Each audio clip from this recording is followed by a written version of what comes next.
Electric ভেহিকেলের যে জায়গাটা আছে সেটা ইলেকট্রিক ভেহিকেল আমরা আনছি, আমরা ঢাকা শহরের রুটগুলি রেশনালাইজ করে নতুন রুট চিহ্নিত করছি। রুটগুলিতে ব্যক্তি মালিকানার বাস না, কোম্পানি করে বাস চলবে, নির্দিষ্ট স্টপেজে বাস থামবে, এবং অনেক রুট অকেজো আছে সেগুলি বাতিল করে অনেক রুট প্রয়োজন আছে সেগুলি আবার চিহ্নিত করে এই মেট্রো, মোনো, বাস, সার্কুলার ওয়াটারওয়েজ ঢাকার চারিপাশে যেটা আছে, inner circular road, outer circular road এর সমন্বয় করে একটা মেগা প্রকল্পের মাধ্যমে মাল্টিমোডাম যোগাযোগ সিস্টেমটা ঢাকা শহরে চালু করার উদ্যোগ নিয়েছে। ইলেকট্রিক বাসের কথা বলছিলেন, সেক্ষেত্রে তো চার্জিং স্টেশন ঢাকায় কিন্তু ওই অর্থে নাই, এটা একটা চ্যালেঞ্জ হবে। আর বিদ্যুৎ ঘাটতিও এটা একটা চ্যালেঞ্জ হবে, তো এটা কীভাবে মোকাবেলা? বিদ্যুৎ ঘাটির চ্যালেঞ্জটা খুব একটা হবে না, কারণ হচ্ছে যে আমরা উৎপাদনের যে সক্ষমতা বা টার্গেট নিয়েছি তাতে পর্যায়ক্রমে বিদ্যুৎ উৎপাদনটা নিশ্চিত হবে। দ্বিতীয়ত হচ্ছে চার্জিং স্টেশন আপাতত আমাদের রোডস অ্যান্ড হাইওয়ে, তারপর বিআরটিসির যে সমস্ত আপনার ফুয়েল স্টেশন আছে, ডিপো আছে, সেই সমস্ত জায়গায় চার্জিং স্টেশন হবে।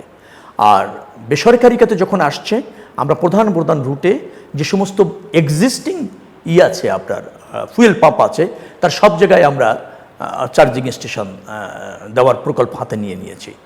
আবার বেসরকারি উদ্যোগে কেউ যদি জায়গা লিজ নিয়ে, অর্থাৎ যে প্রক্রিয়া নেওয়া হয় যে সরকারি জায়গা তাকে লিজ দেওয়া হবে এই চার্জিং স্টেশন করার জন্য, তো এটা ধাপে ধাপে প্রসারিত হবে। এই পর্যায়ে বিআরটিসি করবে, এই আবার বেসরকারি খাতে আন্তঃজেলাতে অনেক উদ্যোক্তা তারা ইভি আনছে। ইনার ঢাকা তো বেশ কিছুটা চিহ্নিত রুটে বেসরকারি খাত দ্বারা আপনার ইভি আনার উদ্যোগ নিয়েছে।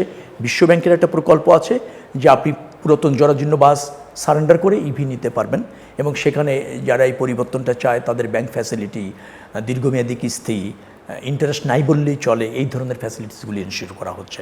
অর্থাৎ সরকারি খাত বেসরকারি খাত একসাথে কাজ করছে, এবং ইভি যেখান থেকে আসবে তাদের সাথেই এটা রক্ষণাবেক্ষণ এবং ধরেন চার্জিং স্টেশন এটাকে যুক্ত করেই প্রকল্প নেওয়া হচ্ছে। অর্থাৎ চার্জিং স্টেশন নাই, ইভি আসছে, ইভি আসার পর চার্জিং স্টেশন হবে, বিষয়টা এরকম না। যত সংখ্যক ইভি বাস বাংলাদেশে আসবে তার পর্যাপ্ত চার্জিং স্টেশন এবং চার্জিং সুবিধা সে পাবে সেটা নিশ্চিত করে সার্ভিসিং, মেইনটেন্যান্স সহ অন্যান্য যে সমস্ত ফ্যাসিলিটিস আছে সেটা ইনশিওর করেই আনা হচ্ছে।